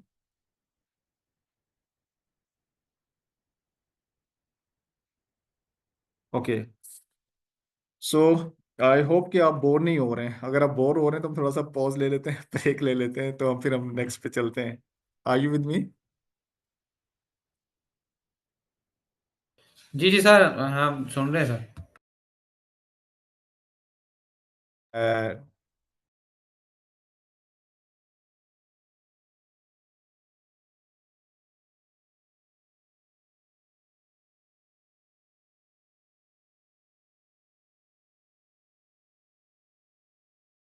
Hello?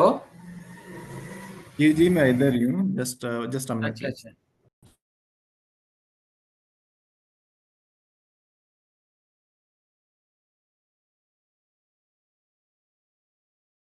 Okay, so next is how to work with cell and ranges. Yes, good. मैं क्विकली इसको ज़रा एक्सप्लेन करने की कोशिश करता हूँ और फिर हम इसको नेक्स्ट पे लेके आते हैं। अच्छा, मैं इसी एक तो ये छोटा सा एक टेबल है, हम इसी के ऊपर ज़्यादा फोकस करते हैं ताकि आपको ज़्यादा कंफ्यूजन ना हो और आप उसको अकॉर्डिंगली मैंने मतलब समझ सकें। ओके, सो जब भी हम सेल्स की बात करते हैं तो एक शायद एक बेसिक सी इंफॉर्मेशन है आप लोगों के लिए, मैं थोड़ा सा उसको रिवाइज कर देता हूँ, ये रिपीट कर देता हूँ। मिसाल के तौर पे you have this big database 5000 records. तो अब हम सेल्स और रेंजेस के हवाले से थोड़ा सा जानना चाह रहे हैं, मैं इसको रिमूव कर दूँ। तो सेल और रेंज का मतलब ये होता है कि आप डाटा सेट के अंदर कहीं पर भी हैं तो उसकी बेसिक इंफॉर्मेशन आपको थोड़े से एक क्लू मिल जाए क्या है। मिसाल के तौर पे अगर आप यहाँ पर नेम बॉक्स देखें जहाँ पे मेरा कर्सर है लेफ्ट साइड के ऊपर ए कॉलम के ऊपर, तो ये जो बॉक्स है ये आपको किसी भी सेल की लोकेशन बताता है। फॉर एग्जांपल मैं यहाँ पर किसी भी एक सेल के ऊपर मैं इसको हाईलाइट कर देता हूँ, आप यहाँ पर देख सकते हैं मैं इस टाइम यहाँ पर टी कॉलम के अंदर यहाँ पर हूँ, ठीक है। और अगर मैं इस सेल के बारे में मज़ीद कुछ जानना चाहूँ, इसकी मैं लोकेशन को आइडेंटिफाई करना चाहूँ, तो ये नेम बॉक्स ये मुझे उसकी लोकेशन बताता है। इसका मतलब है कि ये टी कॉलम है और 87 नंबर रो है। And if you want to verify it, तो आप ये देखिए कि ये टी कॉलम है, और अगर आप इस सेल में इसके रो को देखना चाहें तो आपको ये पता चल जाएगा कि ये 87 नंबर रो है। तो बेसिकली ये बॉक्स आपको सेल की लोकेशन बताता है। सिमिलरली मैं इसको थोड़ा सा ऊपर ले जाता हूँ। अगर आप कुछ बेसिक्स जो कि एक्सेल के एक बिल्कुल बेसिक सा फंक्शन है, आप किसी भी नंबर्स को सिलेक्ट करते हैं, किसी भी एरिया को सिलेक्ट करते हैं, तो उसके हवाले से आपको कुछ यहाँ पर बेसिक इन्फॉर्मेशन नीचे मिल जाती है। आई होप कि आप इससे फेमिलियर होंगे, लेकिन जस्ट टू रिवाइज, जैसे आप किसी भी रेंज को सिलेक्ट करते हैं, किसी भी एरिया को सिलेक्ट करते हैं जो कि नंबर से रेलिवेंट है, तो उसका एवरेज आपको नीचे नज़र आना शुरू हो जाएगा। वो कितने सेल्स आपने काउंट किए हैं वो काउंट नंबर आ जाएगा, और जितने सेल्स आपने काउंट किए हैं उसके हवाले से नीचे समरी उसके आ जाती है। जब हम सेल्स की रेंज की बात करते हैं तो मिसाल के तौर पे मैं आपको एक और शीट में लेके जाना चाहूँगा for this kind of thing, ताकि आपको उस हवाले से थोड़ा सा मैं कुछ एक्सप्लेन कर सकूँ। मिसाल के तौर पे ये हमारे पास टेबल था, या सॉरी मैं आपको विद इन शीट्स मूव करता जा रहा हूँ, लेकिन मैं थोड़ा सा एक एक्यूरेट टेबल पे आ जाऊँ। यस, अच्छा, ये जस्ट मैं इसके रेंज के हवाले से आपको बताना चाह रहा हूँ कि जब भी आप किसी भी एरिया को सिलेक्ट करते हैं तो वो आपका सिंपल एक रेंज कहलाती है। लेकिन अगर मैं इसको सिलेक्ट करूँ तो आप ये देखिए मैंने इसमें डिफरेंट सेल्स को हाईलाइट किया, लेकिन अगर मैं इसकी लोकेशन पे जाऊँ तो ये मुझे सिर्फ I3 बता रहा है। इन अदर वर्ड्स कि अगर मैं इसके ऊपर कोई फार्मूला अप्लाई करना चाहूँ तो मैं I3 के ऊपर फार्मूला अप्लाई करूँगा। इसका मतलब ये है कि आई कॉलम के अंदर थर्ड नंबर सेल जिसकी लोकेशन मुझे ये नेम बॉक्स दे रहा है, मैं इसके ऊपर फार्मूला अप्लाई करूँगा। ये जो नेम बॉक्स है ये आपको ये भी अलाउ करता है कि आप किसी भी सेल को कोई नाम दे सकें। मिसाल के तौर पे मैं दो सेल्स यहाँ पर मेंशन करता हूँ, 15, और मैं यहाँ पर 45 मेंशन कर देता हूँ, और मैं ये कहता हूँ कि ये जो 15 नंबर सेल है जिसको मैंने इंटर किया है जे कॉलम के अंदर 4 नंबर रो, जिसकी लोकेशन यहाँ पे मेरे पास मेंशन है, मैं इसको कहता हूँ कि ये अ, आप ये कह लें कि एज, थोड़ा सा मैं इसको लिंक करना चाह रहा हूँ। Let's say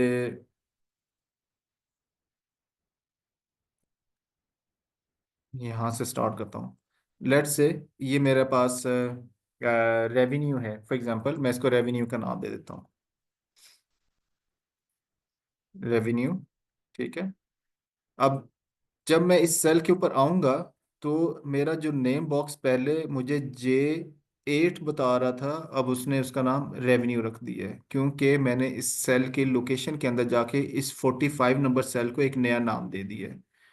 and remember that, इसी तरह अगर मैं 15 पे आऊँ तो ये J4 सेल है, इसको अगर मैं कहूँ कि ये टैक्स है मिसाल के तौर पे, तो रिमेंबर दैट जब तक मैं इंटर प्रेस नहीं करूँगा तब तक ये इस J4 की लोकेशन को टेक्स्ट में नहीं बदलेगा। इन अदर वर्ड्स कि जब तक ये कर्सर ब्लिंक हो रहा है, जब तक मैं यहाँ पे इंटर प्रेस नहीं करूँगा तब तक वो उसको टेक्स्ट के नाम के साथ नहीं रखेगा। फॉर एग्जांपल जस्ट एक्सपेरिमेंट कि अगर मैं इसमें से मैं ये माइनस करना चाहूँ 41, तो मैं यहाँ पर अगर रेवेन्यू लिखूँ तो यू सी कि मैंने इसका नेम बॉक्स के अंदर जाके इसको रेवेन्यू का नाम दे दिया था, तो रेवेन्यू आ गया। ठीक है, रेवेन्यू। ठीक है जी, हमने यही मेंशन किया था, इंस्टेड कि मैं इसको 45 लिखता या मैं इसको J4 लिखता, जो कि हमारे पास यूजली आ रहा होता है। और अगर मैं माइनस के बाद इसमें टैक्स लिखना चाहूँ, तो यू सी कि मेरे पास टैक्स आ गया। और जैसे ही मेरे पास टैक्स है तो मेरे पास दोनों सेल्स हाईलाइट हो गए। ये दोनों सेल्स इसीलिए हाईलाइट हुए क्योंकि मैंने इनको नाम दे दिया था। और नाम कहाँ पे दिया था? इस सेल के अंदर। इसकी ज़रूरत हमें क्यों पड़ती है? यू सी कि मैंने फॉर्मूला लगाते हुए बजाय इसके कि मैं 45 - 15 लिखता, मैंने दो डिफरेंट सेल्स की लोकेशन दी और दो डिफरेंट सेल्स को भी मैंने यहाँ पर रीनेम कर दिया। तो अब आप इसको यूज़ कर सकते हैं। अच्छा, इसकी ज़रूरत कहाँ पड़ती है? समटाइम्स ये होता है कि आप एक बहुत बड़े डाटा सेट के ऊपर काम कर रहे हैं। फॉर एग्जांपल आप ये कहते हैं कि आपका ये सारा एरिया ये टैक्स है, मिसाल दे रहा हूँ, ठीक है। तो आप इसको एज जब टैक्स कर देंगे तो वो सारे का सारा यहाँ पर आप किसी भी जगह इसको एज टैक्स कोड कर सकते हैं। फॉर एग्जांपल मैं यहाँ पर आ जाता हूँ। ये सारा एरिया जिसको मैंने सेलेक्ट किया हुआ था एज वन, मेरे ख्याल में यही था हमारा। सिलेक्ट कर लेते हैं, या आउटपुट कह लीजिए, आउटपुट। तो यू सी क्या वो ये सारे के सारे एरिया को एज आउटपुट कंसिडर करेगा। और अगर मैं ये इसका टोटल बन रहा है 1777। और हम यहाँ पर में थे मेरे ख्याल में इस फाइल के ऊपर, यस। और अगर मैं मिसाल के तौर पे यहाँ पर ये लिखना चाहूँ रेवेन्यू माइनस आउटपुट, तो यू सी मेरे पास आउटपुट आ गया। हालांकि मैंने इसमें एक सेल की बजाय एक पूरे एरिया को सिलेक्ट किया। तो मैं यहाँ पे अगर आउटपुट मेंशन कर दूं तो वो आउटपुट को इसमें से सब्ट्रैक्ट कर देगा। यू सी नॉट आउटपुट, उसने इसको मेंशन नहीं किया, आउटपुट को सिलेक्ट नहीं किया। बट एनीवेज दिस इस तरह से आप किसी भी सेल को कोई नाम दे सकते हैं। जैसे मैंने यहाँ पे दो मुख्तलिफ सेल्स को नाम दिया, टैक्स रेवेन्यू का, और उसको मैंने सब्ट्रैक्ट किया, ऐड या मल्टीप्लाई करके भी आपको दिखा दिया। तो ये नेम और रेंज का कॉन्सेप्ट ये होता है कि आप एरिया को सिलेक्ट भी कर लेते हैं और आप उसमें रीनेम कैसे करते हैं, सेल्स के ऊपर कैसे काम करते हैं। तो ये उसका एक ये कॉन्सेप्ट था। इसके बाद हमारे पास है how to manage worksheets. We have 10 minutes left. तो हम कोशिश करेंगे कि मैनेज वर्कशीट्स के ऊपर आपको थोड़ा सा मैं ओवरव्यू दे दूं और क्विकली वर्कशीट के हवाले से आपको थोड़ा सा मैं ब्रीफ कर सकूं। मेरे पास लेट से एक फ़ाइल है। मैं एक नई फाइल क्रिएट ओपन कर लेता हूं और यस, न्यू फाइल। सो जब हम वर्कबुक की बात करते हैं तो हमारे पास ये एक नई फाइल, जो फाइल आपके सामने खुली हुई, ये एक नई वर्कबुक है। अब इसमें अगर आप डिफरेंट शीट्स को ऐड करना चाह रहे हैं तो मैं थोड़ा सा उसका प्रोसेस आपको बताना चाह रहा हूँ। मिसाल के तौर पे ये हमारे पास एक शीट नंबर 1 है। अगर आप इसमें मजीद शीट्स को बढ़ाना चाह रहे हैं, शीट नंबर 2, शीट नंबर 3, तो आपके पास यहाँ पर एक साइन है प्लस का, न्यू शीट। आप इसके ऊपर क्लिक कर लें तो आपके पास एक नई शीट क्रिएट हो जाएगी, शीट 1। लेट से अगर आप इसको कलर करना चाहें तो मैं इसको कलर भी कर देता हूँ, ग्रीन। शीट 2, अगर मैं इसको कोई ब्लू कलर देना चाहूँ तो ब्लू कलर दे सकता हूँ। इसी तरह आप इसमें शीट्स को ऐड करते जाएंगे और आपकी शीट्स बढ़ती जाएंगी। आप इसमें एक टाइम के अंदर वर्कबुक के अंदर 255 शीट्स को ऐड कर सकते हैं, 255 शीट्स को, ठीक है। लेकिन उनकी मैनेजमेंट एक टास्क होता है। अच्छा, मिसाल के तौर पे मैं एक दूसरी डेटाबेस में से एक शीट को इसमें लेके आना चाह रहा हूँ, तो उसका क्या तरीका होगा, हम थोड़ा सा वो देख लेंगे। और इन शीट्स की मैनेजमेंट कैसे होती है हम उसको थोड़ा सा एक्सप्लोर करने की कोशिश करेंगे लास्ट 10 मिनट्स के अंदर। मिसाल के तौर पे मैं चाह रहा हूँ कि मेरे पास ये जो कस्टमर डेटाबेस है ये मेरे पास दूसरी नई फाइल के अंदर यहाँ पर आ जाए। तो आप ये देखिएगा कि मैं इसको कैसे लेके आता हूँ। अगर आप इससे फेमिलियर नहीं इस प्रोसेस से, तो ये आपके लिए है। मेरे पास कोई भी शीट है और मैं उसको किसी दूसरी फाइल के अंदर या इसी फाइल के अंदर किसी और लोकेशन पे लेके जाना चाहूँ, तो मेरे पास कुछ ऑप्शंस अवेलेबल हैं। मिसाल के तौर पे मैं राइट क्लिक करता हूँ और मैं इसको मूव और कॉपी के ऊपर क्लिक करता हूँ। तो मैं मूव करना चाह रहा हूँ इस फाइल को ना, इस शीट को। तो मैं दोनों तरीके से आपको करके दिखाऊंगा कि विद इन सेम फाइल इसको कैसे मूव करना है और दूसरी एक्सेल की एक नई फाइल के अंदर इसको कैसे मूव करना है। तो मैं जब इसके ऊपर क्लिक करूंगा तो आपके पास यहाँ पर सबसे पहले जो डायरेक्टरी खुल रही है, वो जो शीट्स हैं वो सारी की सारी वही हैं जो ऑलरेडी इस फाइल के अंदर मौजूद हैं। तो you see customer database sheet number 2, sheet 1 formatting, sheet 3, वही सारी शीट्स आपके पास यहाँ पर अवेलेबल हैं। इफ़ आई वांट कि मैं कस्टमर डाटाबेस को इसी फाइल के अंदर आखिर में ले जाऊं, तो उसका क्या तरीका होगा? मैं मूव टू एंड के ऊपर क्लिक करूंगा, and don't forget to click on this create a copy.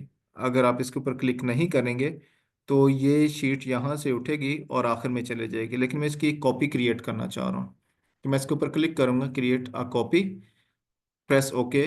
तो यू सी कि ये मेरे पास कस्टमर डाटाबेस 1 जो बाय डिफ़ॉल्ट इसमें थी वो आ गई, और ये मेरे पास कस्टमर डाटाबेस 2।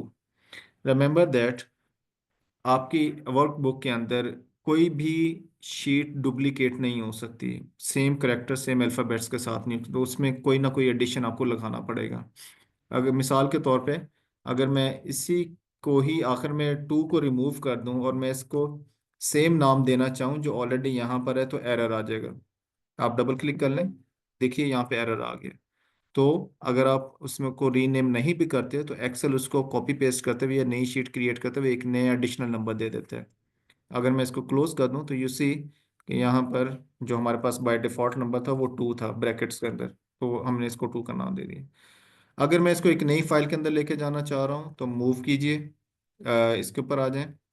अब मेरी दूसरी फाइल जो है जो ऑलरेडी खुली हुई है वो है एक्सेल बुक 2, सॉरी, बुक 2 थी मेरे ख्याल में ना, यस, जिसके ऊपर हमने अभी कुछ शीट्स को क्रिएट किया। तो अब मैं दूसरी फाइल के ऊपर हूँ, ये जो मेरे सामने बुक 2 खुली हुई है इसके अंदर इसकी डायरेक्टरी में मौजूद हूँ। मैं ये चाह रहा हूँ कस्टमर डाटाबेस को as it is without any changes without any formatting issue as it is उठा के उधर मैं ले जाऊँ। अगेन, अब आपको यहाँ पर उसकी लोकेशन को डिसाइड करना है कि आप उसको पहले नंबर पे रखना चाह रहे हैं, शीट 3 एंड 4 के दरमियान में रखना चाह रहे हैं, या मूव टू एंड पे रखना चाह रहे हैं, इट्स अप टू यू। आप इसके ऊपर क्लिक कीजिए और क्रिएट अ कॉपी कीजिए और आप ओके का बटन प्रेस कर दें। तो यू सी बुक 2 के अंदर आपकी वो शीट यहाँ पर आ गई है, और यही शीट्स हमने खुद अभी मैनुअली इसमें ऐड की थी। अच्छा, आप इसको विद कर्सर भी मूव कर सकते हैं। जैसे आपके पास ये शीट आ गई, मुझे इसकी पोजीशन को चेंज करना है, तो मैं क्या करूँगा, मैं अपने माउस के ज़रिए बटन को प्रेस करते हुए, मैं देखिए मैंने बटन प्रेस किया हुआ है, तो आपने नोटिस किया होगा कि यहाँ पर एक डाउन एरो ब्लैक कलर का आपको नज़र आ रहा होगा। जैसे मैंने ये प्रेस किया तो इसका आइकॉन भी बदल गया।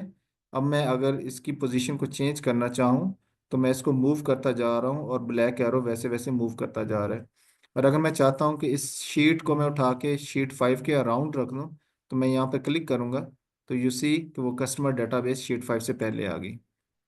इसी तरह अगर मैं इसको आखिर में लेके जाना चाहूँ तो मैं आखिर में लेके जा सकता हूँ। आप इनमें से किसी शीट को हाइड करना चाह रहे हैं, आपके पास ऑप्शन है, आप राइट क्लिक कीजिए, आप उस शीट को हाइड कर दें, तो शीट 2 जो हाईलाइटेड है ये यहाँ पे हाइड हो जाएगी। अगर आप चाहते हैं कि आपने कोई ऐसा काम किया है जो आप मैनेजमेंट के साथ शेयर करना चाह रहे हैं या अपनी कोलीग्स के साथ शेयर करना चाह रहे हैं, और आप उस शीट को हाइड करना चाह रहे हैं, जो कि कॉन्फिडेंशियल भी हो सकती है, या कोई ऐसा काम है जो आप चाहते हैं कि वो किसी को नज़र ना आए, तो आप सिंपली इसको क्लिक कीजिए, हाइड कर दीजिए। अगर मैं चाहता हूँ कि उसको अनहाइड कर दूँ, तो मैं इसके ऊपर अनहाइड के ऊपर क्लिक करूंगा। मैंने 2 शीट्स हाइड की थी, और मुझसे ये पूछ रहा है कि आपने किस शीट को अनहाइड करना है, तो मैं कस्टमर डाटाबेस के ऊपर डबल क्लिक कर दूं या प्रेस ओके कर दूं, तो कस्टमर डाटाबेस दोबारा सामने आ जाएगी। आप इसको डिलीट करना चाह रहे हैं तो डिलीट कर सकते हैं, लेकिन रिमेंबर दैट अगर आपने किसी भी वर्कबुक के अंदर किसी भी शीट को डिलीट किया तो फिर वो रिवर्स नहीं होगी। So always be very careful, ठीक है? अगर मैं इसको डिलीट कर दूं तो मुझे फिर भी उसका एक ऑप्शन ज़रूर देगा, मुझसे कंफर्म करेगा क्या ये आप डाटाबेस या इस शीट को डिलीट करना चाह रहे हैं।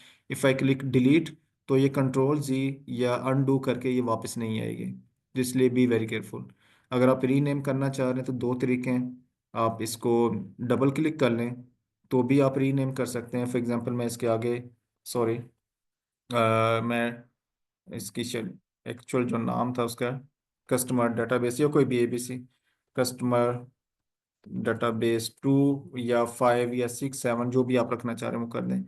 अगर आप इसको प्रोटेक्ट करना चाह रहे हैं, हाइड करना चाह रहे हैं, इंसर्ट करना चाह रहे हैं, तो आप ये इसमें इंसर्ट भी कर सकते हैं। ये शीट्स का पर्पस आपको बताने का ये था कि जब आपके पास एक बड़ा प्रोजेक्ट हो, आपके पास मल्टीपल शीट्स हो, तो आप उसमें शीट्स को कैसे मैनेज करते हैं। 2 मिनट्स रह गए। Late me show you my assignment, जो मैंने एक मिनिस्ट्री ऑफ हेल्थ के साथ रहते हुए काम किया है, तो that would be very helpful for you. आपको थोड़ा सा आइडिया हो जाएगा कि शीट्स को मैनेज करना क्यों ज़रूरी है। मेरे पास एक डेमो फाइल पड़ी हुई है। ये काम मैंने मिनिस्ट्री ऑफ हेल्थ में किया था। Let me show you this Excel and 3 demo file. Yes, ये मेरे पास एक डायरेक्टरी है, ये पड़ी हुई है, ठीक है। तो ये एक काफ़ी बड़ी असाइनमेंट थी, बहुत महीने इसके ऊपर लगे इस सारे डाटाबेस को बनाने के लिए। एंड देयर वाज इस जैसी कुछ और भी शीट्स अवेलेबल थी, फाइल थी, इसके ऊपर काफ़ी टाइम लगा हमारा। अगर मैं इसको थोड़ा सा लेफ्ट राइट कर दूं, तो लेट मी जस्ट मैं इसको शो आपको दिखा के तो फिर मैं इसको क्लोज कर दूंगा। ये हमारा कंक्लूजन की तरफ चले जाएगा। इसको मैं किसी तरीके से बिल्कुल साइड पे ले जाऊं ताकि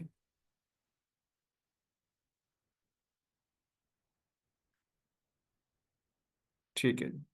अच्छा, ये देखिए, ये एक फाइल है जिसमें अगर आप देखें तो मैंने एक असाइनमेंट की थी, नेशनल न्यूट्रिशन सर्वे। और अगर आप इसमें फाइल्स को देखें तो देर आर, ये सारी की सारी शीट्स हैं। और इमेजिन कि अगर आपके पास ऐसा कोई डेटाबेस है जिसमें आपके पास 40 50 या 60 शीट्स हों, तो आप उसको कैसे मैनेज करेंगे।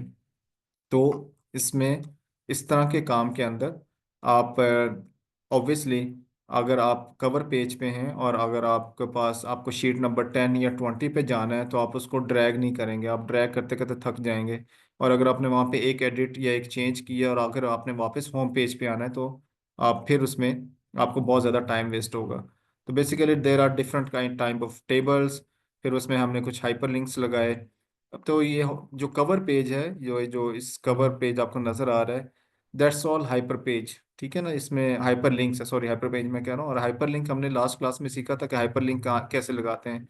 यहाँ पर हाइपर लिंक का एक ऑप्शन होता है इंसर्ट मेन्यू के अंदर जाके, यहाँ पे एक हाइपर लिंक है।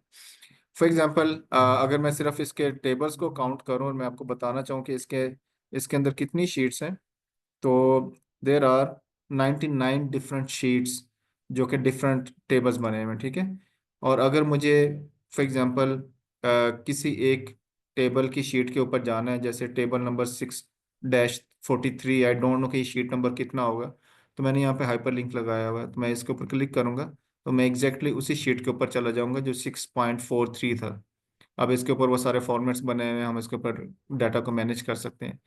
And if I want to go back to home page, तो इंस्टेड के मैं इसमें से ये सारी शीट्स को ड्रैग करूं और फिर मैं होम पेज तलाश करूं और फिर वहां पे जाके मैं पहुंचूं, तो I will simply click on this back to home page, ठीक है। तो ये हाइपर लिंक है। तो you see I am again on home page. So अगर मैं किसी और शीट के ऊपर जाना चाहूँ, फॉर एग्जांपल न्यूट्रिशन का एक चैप्टर है, उसका टेबल नंबर 5.7 है, तो मैं सिंपली इसके ऊपर क्लिक करूंगा तो I am at the right place. 5.7 nutrition का टेबल है। तो इसी तरह आप इसमें with the help of this hyper links, आप किसी भी एंगल से किसी भी जगह पर, अगर मैं आखिरी शीट पे 99 नंबर शीट पे जाना चाहूँ, simply I will click here, तो मैं बिल्कुल एक लास्ट शीट के ऊपर हूँ। और अगर मैं होम पेज पे जाना चाहूँ तो होम पेज पे वापस आ जाऊँगा। तो ये जो शीट्स के हवाले से आपको एक्सप्लेन करने का मकसद ये था कि जब आपके पास कोई ऐसी असाइनमेंट हो, you are working on big data set, you are working on big assignment, तो आपको ये नॉलेज या ये स्किल ज़रूर हो कि आपने शीट्स को कैसे मैनेज करना है और उसके ऊपर आपने कैसे हाइपरलिंक्स लगाना है, कैसे उसको उसको मूव कैसे करना है, क्रिएट कैसे करना है, हाइड कैसे करना है। So I think over for now, काफ़ी ज़्यादा हो गया। अगर आपका कोई क्वेश्चन है तो आप पूछ सकते हैं, अदरवाइज हम इसको कंक्लूड करते हैं।